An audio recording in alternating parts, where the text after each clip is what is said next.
Emily Spins It. I'm Emily, and today I have Eph See with me. Hi. Hey. So, Eph See, you are a Boston native, but you just moved to New York last year, right? Yes, 6 months ago. Happy 6-month anniversary. Thank Very you. exciting. I did celebrate. What made you want to move to New York? All right, so you had a big win recently with a sync placement in the Malcolm in the Middle reboot. Oh, you heard about that? Oh, I heard about that. So what was that process like? How'd that happen? Oh, that was very much like who you know. Yeah. So I teach music, songwriting at different camps across the U.S. One's in L.A., one is in like Western Mass.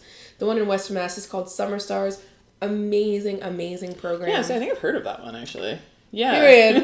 It's for young kids from New York, Jersey, and Boston. Okay. I was a camper there when I was in like a young high schooler, and it was one of the places that I learned how to really, again, perform, and was for the first time surrounded by kids who are also as passionate about music and the performing arts as I was, and I didn't feel like such a geek because everyone else was also such a geek about the arts. So I and now a teacher there. So it's Love that. They've known me for like 10 years now.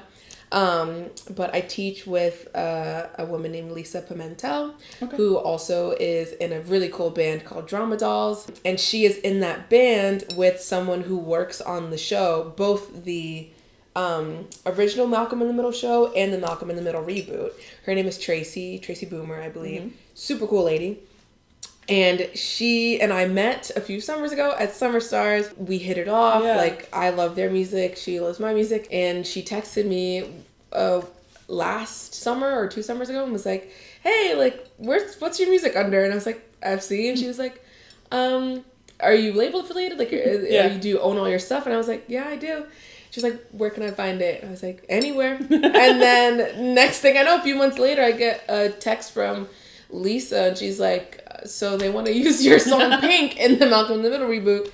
Oh my God. So yeah, it was very much like I met cool people, and first impressions, like you just are a kind person. People remember how you make them feel. And then next thing you know, when decisions are being made in rooms that you're not in, your name comes up. Yeah. So it comes up favorably. Yeah. That's it was really awesome. exciting. And So I love the show too. Yeah. Yeah, first sync placement in a show that, like, I mean, I'm a middle child genius. Yeah. I'll say it. So I was like, perfect. And it was also such an iconic TV show. Pretty progressive for the time it was in. Like, so I haven't seen the reboot yet, but I loved the original, so I really do want to. Yes. I binged it. Yeah. One, because I was like, I want to get to my song, but also I just loved the plot line and everything. Yeah. So yeah. And I love the parents. They're just like, they're so fun. No, like, I need that. Yeah. Need that. Yeah. They like love need each that other. Hal and Lois pack. Yeah. Expeditiously. If it's not that, I don't want I'm not interested. Yes. Yes. Feeding for each other all the time. Absolutely. I love it. That's so special. Congratulations, really. That's so exciting. You. Yes. I'm honored that my first sync placement was in that show. Yeah. So, and congrats. to many more. I know the first one's the hardest. Yes, so. it absolutely is. Because now you can say, well, I was in Malcolm in the Middle, so... Yes, I was.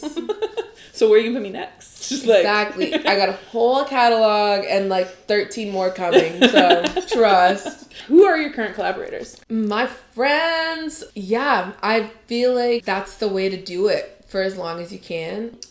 But yeah, I think creating with the people around you, and then you can grow together. I think that feels so much better. Like, you can look around at the people who were like down and out with you, or like that you learned with, and then by the time you reach, if you stick it out, by the time you inevitably reach that point, you have this community around you that, like, one, knows you and can keep you level-headed, and two, it's just, I feel like it's so gratifying to rise with people that you started out with. Back to what you were saying about coming up together. I'm sure it exists in other industries as well, but it is particularly poignant in this one, where I do feel like you kind of get like almost like a class of people all on the same stage as you. Yes. And then you, as a class, start to trickle upwards. The class of 2018, I guess, when I first started. Yeah. We're about to hit it. Even just the people that I went to college with, like, like Kai, for example, who's the producer on Pink, like we both got that sync win together. And Kai, like, is one of the most prolific, like, songwriters, producers, and mainly, like, mixing and mastering engineers. And he now does work for, like, Colors. Oh, okay. Which is that, like, performance series where it's, like, a background. You've probably seen a lot of artists. I was going to say, this is, like, hitting somewhere back here. Like, the mic is hanging from the ceiling and it's, like, a specific color in the background. Yeah. K1 just did an episode. Kneecap just did green. Yeah. Everybody's done a Colors episode. Yeah. And he just, like, kept going. So I'm like, I'm looking around at the people that I started out with, and I'm like, we're starting to get our wins. It's starting to pay off. Yeah, I would agree. 'Cause hot girls always win. Thanks for listening to Emily Spins It, presented by the Indie Music Network and Not Dead Yet Media. This episode was produced by Heather de Armas and edited by me, Emily Mills. Our intro and outro music is Hot Girls Always Win by Really Blonde. If you've enjoyed the episode, please support the podcast by sharing, subscribing, and leaving a review. You can also follow the show on Instagram and YouTube at Emily Spins It. For more shows about breaking through the noise, head over to the Indie Music Network podcast. If you have questions or feedback, contact us at notdeadyetmedia.com/contact.